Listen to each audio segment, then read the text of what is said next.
Hola, soy Cecil Ramírez, asesora en finanzas internacionales, y te doy la bienvenida a nuestro resumen financiero. ¿Deben preocuparse los inversores por la guerra en Ucrania? Las fuerzas militares rusas parecen estar a punto de invadir Ucrania. Los mercados financieros mundiales han prestado mucha atención a la crisis en curso. La perspectiva de una guerra está avivando la volatilidad y dominando los titulares de las noticias. En nuestra opinión, la mejor manera de evaluar cualquier riesgo prospectivo es considerar el peor escenario posible y trabajar a partir de ahí. En este caso, el peor escenario es una invasión a gran escala de Ucrania por parte de Rusia. Si esto ocurriera, Occidente no se arriesgaría a un conflicto directo con Rusia. Ninguna de las partes quiere eso, y ambas, como ocurrió durante la Guerra Fría, evitaría una guerra a tiros entre ellas. Esto limita el alcance del conflicto solo a Ucrania. Las economías de Ucrania y Rusia combinadas son aproximadamente del mismo tamaño de la economía de Italia, así que el impacto económico directo de una guerra entre ellos sería algo limitado con respecto a la demanda económica mundial, es decir, no mucho. El peor impacto se produciría en el suministro de gas a Europa, lo que podría dar lugar a una subida de precios de la energía y, por tanto, una mayor impresión de la inflación.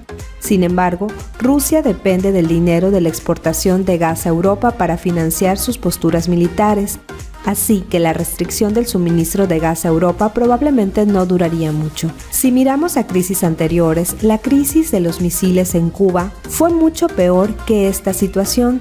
En aquel entonces había una posibilidad muy real de una guerra nuclear.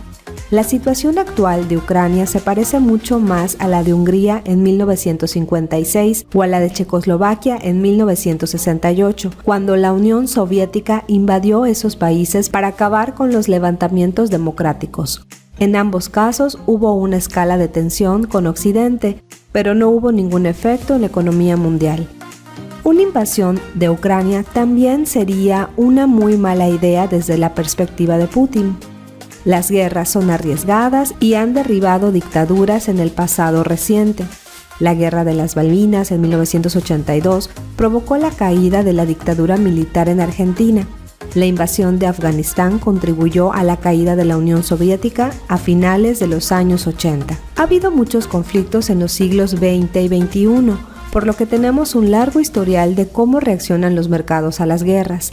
Desde la Segunda Guerra Mundial, todos los conflictos importantes han sido ignorados por los mercados o han experimentado una caída a corto plazo seguida de una fuerte recuperación.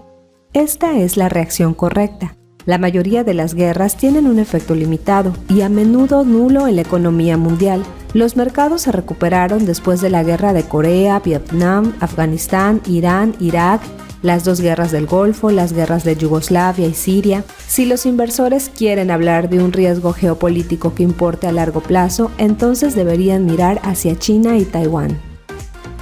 Si deseas saber cómo utilizar toda esta información para hacer crecer tu dinero, pide una cita de asesoría financiera conmigo y planearemos juntos tu retiro, el fondo educativo para tus hijos o simplemente ese capital que deseas hacer crecer.